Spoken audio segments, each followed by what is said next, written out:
Radio Classique, l'invité de l'économie. 7h20, c'est donc le président du directoire de Zodiac Aerospace qui est avec nous ce matin sur Radio Classique. Bonjour Olivier Zarouati. Bonjour. Zodiac, qui est, je le rappelle, l'un des principaux équipementiers aéronautiques mondiaux, leader notamment sur le marché des sièges d'avion. Vous traversez en ce moment une période de turbulence, on peut le dire, liée à des problèmes de retard de production dans plusieurs de vos usines. Problèmes qui ont impacté sérieusement vos résultats pour le premier semestre. Ils ont été publiés ce matin. Quelle est l'ampleur de cet impact financier? C'est une ampleur qui est réelle. Donc nos résultats du premier semestre sont affectés par cette situation. En fait, là, c'est relativement simple. On a pris plus de commandes que ce que nous pouvions livrer. Donc on produit dans des mauvaises conditions. On se donne pour priorité de protéger nos clients, évidemment. Il faut protéger les livraisons d'avions. C'est la priorité première. Et ceci conduit à produire dans des conditions plutôt difficiles. Ça se passe principalement aux États-Unis, sur 2 sites, l'un au Texas et l'autre en Californie. Et puis, évidemment, nos clients, pendant ce temps-là, montrent de la patience, mais aussi un peu d'agacement. Donc, vous connaissez déjà le montant des pénalités qui vous seront imposées? Oui, on a publié on a pris en compte quelques éléments qui sont dans les chiffres que nous publions ce matin. Ce sera de quel ordre?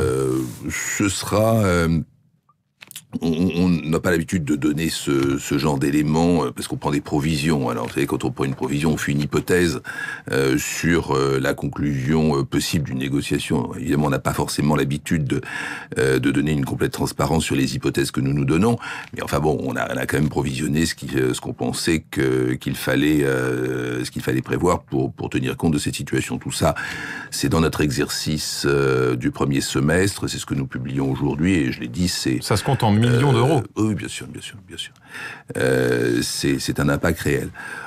Après, ce qu'il faut se dire, c'est que tout ça, si on met les choses un peu en perspective, il faut se dire qu'il y a quand même deux aspects plutôt positifs à retenir. Il y a toujours quelque chose de positif à retenir dans toute situation.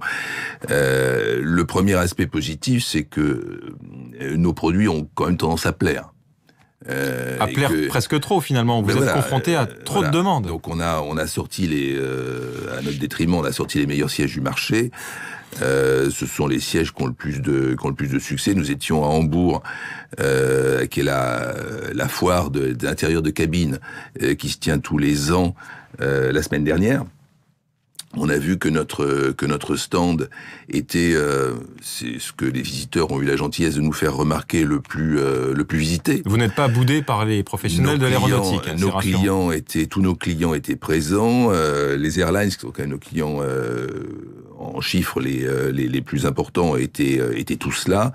Et les produits que nous avons pu présenter ont eu l'heure de retenir leur intérêt. Et on a même annoncé que sur le premier semestre de cet exercice dont nous publions les comptes aujourd'hui, en dépit des difficultés que vous signalez, on a encore un book-to-bill, c'est-à-dire un rapport de prise de commande à livraison supérieur à l'unité. Alors que nous sommes sur une croissance de plus de 20%. Donc on ne peut pas dire que les produits soient boudés, ni même que la société soit boudée. À juste titre d'ailleurs, parce que les clients qui passent commande aujourd'hui passent commande pour des produits qui seront livrés dans 2 ans. Ils peuvent donc légitimement penser que ce que nous sommes en train de vivre aujourd'hui sera tout à fait derrière nous au moment où ils seront livrés. Et le cours de bourse n'a pas été impacté, vous êtes en progression d'un peu plus de 10% depuis le début de l'année, je crois. Vous savez, le cours de bourse, il reflète une vision longue. Et dans la vision longue... il y a aussi beaucoup de court-termisme à la bourse, vous le savez. Vous savez, la bourse a toujours raison sur le long terme. Et sur la vision longue, et je crois que la perception du marché de l'aéronautique, de construction aéronautique par la bourse aujourd'hui est de meilleur en meilleur en France. Et on a la satisfaction de voir qu'effectivement, la vision longue est de plus en plus prise en compte par le marché. Vous disiez, on a pris trop de commandes de sièges d'avion de la part de nos clients. Est-ce qu'il n'y a quand même pas un problème de cadence de production, cadence infernale imposée par les principaux avionneurs, Airbus et Boeing notamment? Non, je ne crois pas qu'on puisse dire ça. Je crois qu'il faut qu'on ait l'humilité de reconnaître que la faute est chez nous. Nous avons voilà. Fabrice Brégier a eu des mots très durs la semaine dernière, parlant de retard inacceptable, sans citer Zodiac Aerospace, mais on avait bien compris de qui il s'agissait. Ouais. Vous l'avez compris. Tant mieux. Écoutez, dès qu'il y a un retard, il est inacceptable. C'est un pléonasme, un retard inacceptable. Dès qu'il y a un retard, il est inacceptable. Nous sommes dans une industrie qui est maintenant une industrie mature. On doit produire des avions à un certain rythme, comme on produit des automobiles à un certain rythme, et évidemment, le moindre retard est inacceptable. Tant qu'il nous restera un seul siège en retard, ça voudra dire que nous aurons un client qui attend son produit et qui ne l'a pas encore, et le retard fût-il d'un seul jour, ce serait inacceptable. Donc voilà, je peux pas... Quand ces retards seront-ils résorbés, selon vous ? On résorbera ça dans la fin de l'exercice. D'ici donc la fin de l'été ? On a deux priorités dans la crise actuelle. Évidemment, on essaie de protéger nos finances, bien sûr, c'est la logique des choses, mais notre priorité première, c'est de protéger nos clients, et de contingenter cette situation sur l'exercice en cours. Voilà. C'est vraiment comme ça que nous gérons cette affaire.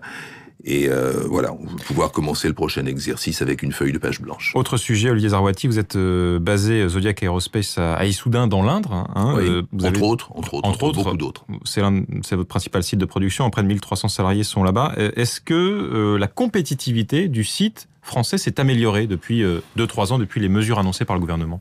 Alors, d'abord, Issoudun n'est pas notre principal site de production. On a des sites bien plus importants aux États-Unis. En France, je parlais. Ah oui, en France. Je suis même pas sûr qu'Issoudun soit le premier site français. Enfin, c'est possible. La compétitivité d'un site de production français. Bon, on en a beaucoup parlé, j'apporterai relativement peu de nouveautés sur les commentaires qui ont déjà été faits sur le sujet. Bon, on sait très bien qu'elle est handicapée par le contexte du travail en France. Rien n'a fondamentalement changé depuis 2012 ? Franchement, non.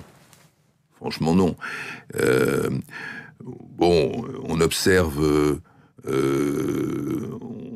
des mesures négatives, des mesures positives, dont on essaie de nous démontrer qu'elles vont au moins équilibrer l'effet des mesures négatives qui ont été passées la veille. Bon, dans l'ensemble, tout ça, c'est au mieux des jeux à somme nulle. Et ce qu'on observe surtout, c'est que les alourdissements d'impôts ont tendance à être durables, alors que les mesures positives dont on nous promet qu'ils vont équilibrer les alourdissements d'impôts, eux, ont tendance à devoir être rediscutés et redébattus tous les ans. Donc on a une pérennité des plus qui est bien moins importante que la pérennité des moins. Donc on peut pas dire que le contexte du travail en France se soit amélioré. Cela étant, on arrive à trouver un mix entre notre travail en France et notre travail ailleurs, avec lequel nous savons travailler. Et bon, c'est tout ce qui compte. On s'arrange malgré tout. Merci beaucoup. Merci beaucoup, Olivier Zarouati, président du directoire de Zodiac Aerospace, invité de l'économiste ce matin de Radio Classique. Merci beaucoup.